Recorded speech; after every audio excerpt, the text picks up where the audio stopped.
A Navy SEAL checks into a hotel late at night after a long drive, exhausted but looking forward to some rest. He's accompanied by his service dog, Duke, a well-trained German shepherd who helps him manage the invisible wounds of war. The clerk at the front desk seems indifferent at first, processing his reservation with routine efficiency. But then she notices the dog and immediately adds an unexpected charge to his bill: $200 for a pet fee. Marcus, a former special operations officer, calmly explains that Duke is a certified service animal, not a pet. He shows her the official documentation from the VA, the training certificates, and the registration proving Duke's legitimacy. But the clerk isn't convinced. She brushes off the paperwork, claiming anyone can print something like that online. She questions whether he really needs a service dog, implying he doesn't look disabled enough. Her tone turns defensive, and she insists the policy applies regardless of what papers he has. The tension begins to rise as Marcus tries to remain composed, but inside he feels the familiar pressure building, the same one that used to warn him of ambushes overseas. Duke senses it too, staying alert beside him. Marcus stands at the front desk, trying to reason with the clerk while other guests begin to notice the growing confrontation.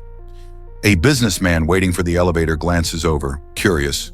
An elderly couple near the vending machines exchange whispers, watching from the corner of their eyes. Ashley, the young clerk, continues to insist that the hotel is within its rights to charge for animals, even those claim to be service dogs. She argues that too many people fake disabilities just to avoid fees. Marcus, visibly frustrated, reiterates federal law prohibiting such charges for legitimate service animals. He explains that Duke isn't just a companion. He's trained to detect panic attacks before they happen, to wake him from nightmares, to provide grounding in moments of overwhelming anxiety. But Ashley remains unmoved, doubling down on the added fees and making it clear that if he wants to stay, he'll have to pay. Her words cut deeper than expected. Real service animals are for blind people, she says, dismissing the idea that mental health struggles qualify. Marcus feels the weight of those words settle in his chest, tightening his breath. This wasn't just about money anymore. It was about dignity. The situation escalates quickly. Marcus, feeling trapped and overwhelmed, begins recording the conversation on his phone. Ashley reacts immediately, accusing him of violating privacy laws and threatening to call security if he doesn't stop. Duke remains still, sensing the rising tension but maintaining his training. Marcus calmly states that he's documenting a potential civil rights violation, and that's when Ashley makes her biggest mistake. She calls Duke a fake service dog. She claims real ones wouldn't look so healthy, suggesting Marcus bought the vest online and trained the dog himself. Her voice carries across the lobby, loud enough for everyone to hear. The businessman steps forward quietly, offering to serve as a witness. Other guests pull out their phones, either recording or looking up service dog laws. Ashley grows more defensive, refusing to back down despite the growing attention. She threatens to have both Marcus and Duke removed from the property if he doesn't stop causing a disturbance. Just then, the front desk phone rings. She answers with a standard greeting, but her face changes instantly as she listens to the voice on the other end. Within seconds, her confidence crumbles. Unknown to her, the businessman made a quick call to someone in the hospitality industry who knew someone else. And now corporate compliance is on the line. The caller explains that charging fees for legitimate service animals is illegal and that this incident must be resolved immediately. The hotel could face lawsuits, fines, and public exposure. Ashley tries to explain her side, but corporate cuts her off. They've already verified Marcus's documents remotely. Every charge related to Duke must be removed right away. Ashley scrambles to fix the situation. She removes all pet-related fees from Marcus's bill and upgrades him to a suite at no cost. Her earlier arrogance is gone, replaced by nervous apologies and explanations about misunderstanding hotel policy.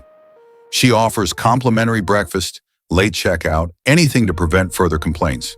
The general manager arrives 40 minutes later, still in casual clothes after being called out of bed.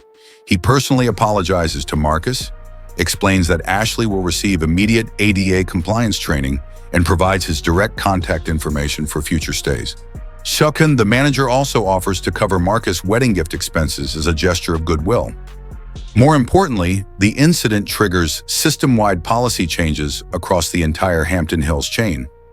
Corporate issues new training materials about service animals, updates their reservation system to flag legitimate service dog documentation, and implements procedures to prevent similar incidents at their other properties. Marcus and Duke finally get to their room around 1 a.m.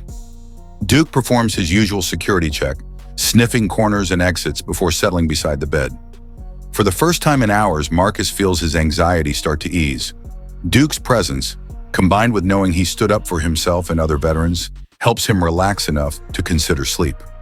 6 months later, Marcus receives a handwritten letter from Hampton Hills corporate thanking him for his patience during the incident and informing him that Ashley completed extensive disability awareness training.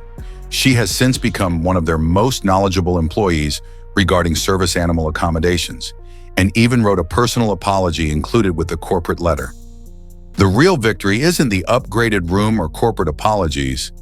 It's knowing that other veterans with service dogs won't face the same ignorant assumptions and illegal charges.